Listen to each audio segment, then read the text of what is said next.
Сәлеметсіздер ме оқушылар? Біз өзін-өзі тану сабағын бастаймыз. Біздің бүгінгі сабағымыздың тақырыбы туған жердің әсемдігі. Ал бүгінгі сабақтың дәйек сөзі туған жерге туыңды тік. Оқушылар, дәйек сөздің мағынасын қалай түсіндіңіздер? Туған жер бұл ең қасиетті де киелі ұғым. Туған жеріміздің кең байтақ қазақ даласы екенін ес білген әрбір бала мақтанышпен айтады. Туған жеріне деген құрметті санамызға сіңіріп өсіріп келеміз.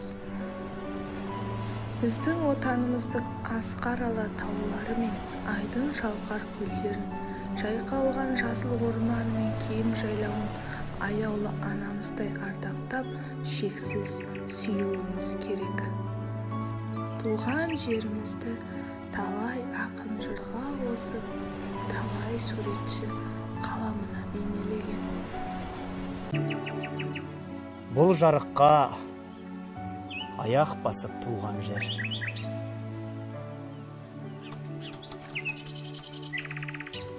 Кіндік кесіп кірім сенде жуған жер. Жастық алтын қайтып келмес күнімде, ойын ойнап, шыбын шіркей қуған жер.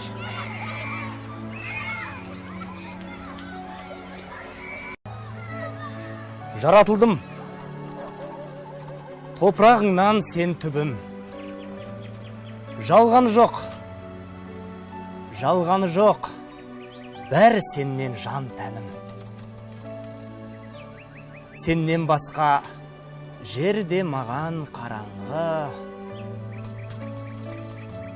жарық болар шолпан айым сен күнім.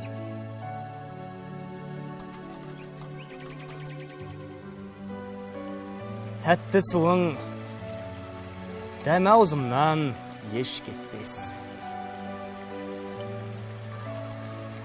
Қалың нуың, қырың, суыңа жер жетпес. Кең далаңда ойын ойнап қалсамшы, жазу болып адамзатқа ер жетпес.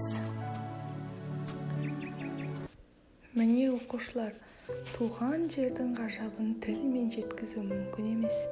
Тек оған деген махаббатты жүректе ұялатуымыз керек. Оқушылар, сіздердің назарыңызға туған жер, отан туралы мақал-мәтелдерді ұсынамын. Сол мақал-мәтелдерді дәптерлеріңе жазып, немесе жаттап алыңыздар.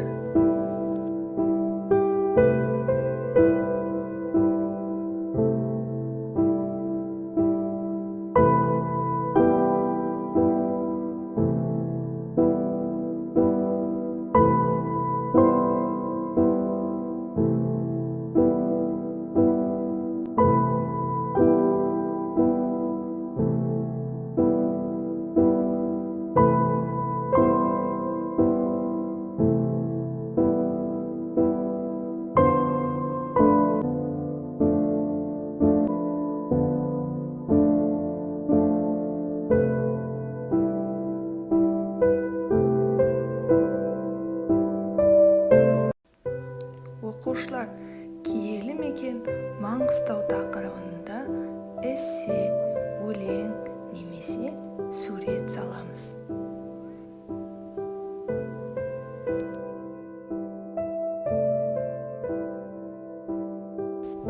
Ал енді оқушылар, сабақ соңында барлығымыз туған жер туралы ән шырқайық.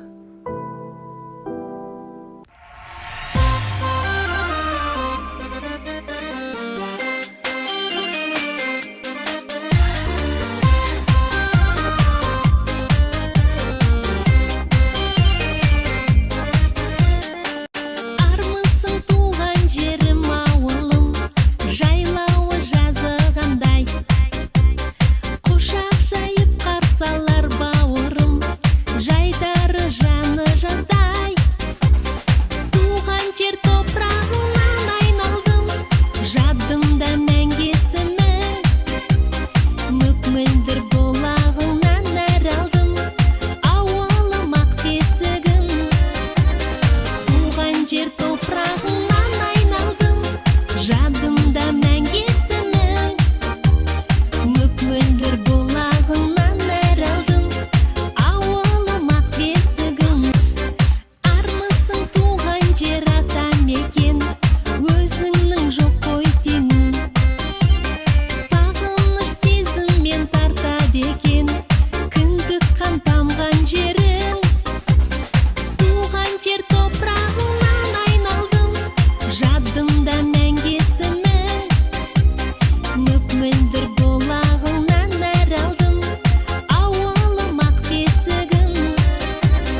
әсемдігі